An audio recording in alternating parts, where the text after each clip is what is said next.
جناب امین اسلم زرتاج گل اور ایکسلنسیز،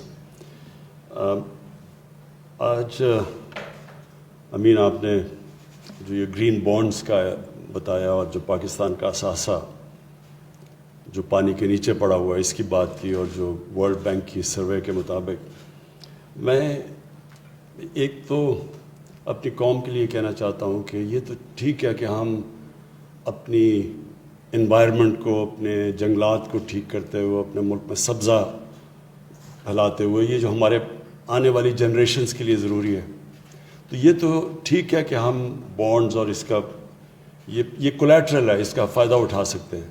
لیکن اصل ایشو یہ ہے کہ پاکستان کی ضرورت ہے اس وقت کہ ہم ایک بڑی، یہ جو ہم نے 10 ارب درختوں کی جو ٹارگٹ اپنے آپ کو سیٹ کیا ہوا، اس پہ پہنچیں. اور اس کی وجہ یہ ہے کہ ہمارے آنے والی جو نسلیں ہیں، اگر ہم نے ان کی فیوچر پروٹیکٹ کرنی ہے، اگر ہم نے ملک کو اپنی پوری کنٹریبیوشن کریں گلوبل وارمنگ سے بچانے کے لیے، جو اس وقت پاکستان کی ونربلٹی دنیا میں ٹاپ 10 ملکوں کے اندر ہے، یہ بہت ضروری ہے کہ ہم یہ ساری چیزیں، جو نیشنل پارکس بڑھائیں، درخت اگائیں، اربن فارسٹری کریں جس طرح یہ میاواکی ہے. پھر یہ جو ابھی آپ نے جاپنیز ان کی اس کا کیا، اس نے کوئی میتھڈ بتائی ہوئی تھی، کوئی ٹرم کیا تھا، یہ جو ڈیزرٹ کے اندر یہ جو درخت اگانا، کبوکی، یہ جو ہے یہ اس سے ہمارا جو ٹارگٹ ہے ان ایریاز کے اندر، جو ہماری ڈیزرٹ بڑی پھیلتی جا رہی ہے، میں تو کئی دفعہ گیا ہوں یہ چولستان ڈیزرٹ میں، تو وہ بھی پھیلتی جا رہی ہے. تو اس کو روکنے کے لیے یہ ساری ٹیکنیکس ہمیں استعمال کرنی پڑیں گی. کئی ملک اس میں بہت آگے نکل چکے ہیں، جس میں چائنا نے ریسنٹلی بہت کام کیا، کیونکہ میں نے اٹینڈ کی تھی ان کی کانفرنس جو پریزیڈنٹ شی جن پنگ نے بیجنگ میں ہم سب کو بلایا تھا. اور پھر انہوں نے پورا ایک شہر بنایا ہوا ہے جو کہ گرین سٹی ہے، اس میں سب کچھ انوائرمنٹلی فرینڈلی بنایا، پورا کا پورا ایک شہر. تو یہ ہمیں ہمارے لیے بڑا فائدہ ہے کہ ہم نئی ٹیکنیک سے سیکھ سکتے ہیں. تو پاکستان کا جو فیوچر ہے وہ اب ہے ہی اس میں کہ ہم اپنی جو ابھی تک اپنے ملک کی اللہ نے کی دی ہوئی نعمتوں کی ہم نے پرواہ نہیں کی، اب یہ ٹائم ہے کہ اس کے اوپر ہم پورا زور لگائیں. اور یہ ایک جو آپ نے ابھی بات بتائی کہ جو مینگرووز ہیں پاکستان میں، بڑی خوشائن چیز ہے کہ پچھلے 20 سال میں مینگرووز کی ہماری جو مینگروو فارسٹ ہیں وہ بڑے ہیں، جبکہ ہماری ساری جو جتنے پرانے بھی جنگلات تھے سارے تباہ ہوئے ہیں پچھلے 60-70 سالوں میں. پہلی دفعہ 2013 میں جو کے پی نے بلین ٹری سونامی کی، وہ پہلی دفعہ کوشش کی گئی کہ واپس ہم اپنے جنگلات کو اگانا شروع کریں.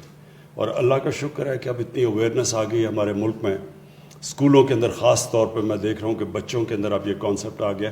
یہ مزید اور آگے ہم نے ان کو اویئرنیس بڑھانی ہے کہ سارے ہمارا ملک اس طرف لگے، اپنا مستقبل ٹھیک کرنے کے لیے، اپنے بچوں کے، اپنی آنے والی نسلوں کی زندگی بہتر کرنے کے لیے ہم یہ اس طرف جائیں.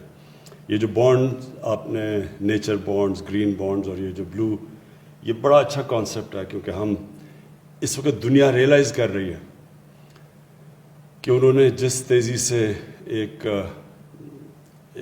گریڈ، ایک سوچے نہ سوچا کہ کیا آگے ہوگا، جس طرح کی ایکسپلائٹ کیا جا رہا ہے جس طرح کی ہم بے دردی سے اپنی زمین کو استعمال کر رہے ہیں، تو اس کے کانسیکوینسز تو ہونے ہی تھے. تو شکر ہے کہ پچھلے 10 سال میں اب اس کی اویئرنیس آئی اور یہ بڑھتی جا رہی ہے. پاکستان کا جو کنٹریبیوشن ہے یہ کاربن ایمیشنز میں وہ بہت ہی کم ہے، 1% سے بھی کم ہے. لیکن پاکستان ہے وہ ملک جو سب سے زیادہ ونربل ہے. بنگلہ دیش سے بھی زیادہ ہم ونربل ہیں، ان کا بھی ان کی کوسٹ لائن کی وجہ سے وہ بھی ان کو مشکلات ہیں، لیکن ہم ایک بہت ونربل ملک ہے ہمارے گلیشیئرز کی پگھلنے کی وجہ سے. تو لہٰذا قصور تو ہمارا نہیں ہے، یہ تو ایک بڑے بڑے جائنٹس جنہوں نے جو کنٹریبیوٹ کرتے ہیں کاربن ایمیشنز میں، لیکن نقصان ہمارے جیسے ملکوں کو زیادہ ہوتا ہے. اور اب یہ پہلی دفعہ اویئرنیس آئی، اور یہ اسپیشلی امریکہ میں بائیڈن ایڈمنسٹریشن نے انہوں نے پہلی دفعہ اس طرف سوچا ہے کہ ان کو کانسنٹریٹ کرنا چاہیے. جو پچھلی ایڈمنسٹریشن تھی وہ بالکل اس طرف سوچ ہی نہیں رہی تھی, یا جو انوائرمنٹل ڈیگریڈیشن دنیا میں ہو رہی ہے. تو ہم انشاءاللہ پاکستان اس میں پوری لیڈ لے گا. ہمارے ملک کی بھی ضرورت ہے. ویسے بھی ہمارے نبی صلی اللہ علیہ وسلم کا ایک بہت, آج سوچیں کہ تقریباً 1500 سال پہلے انہوں نے جو کہا تھا وہ آج کتنا ریلیونٹ ہے.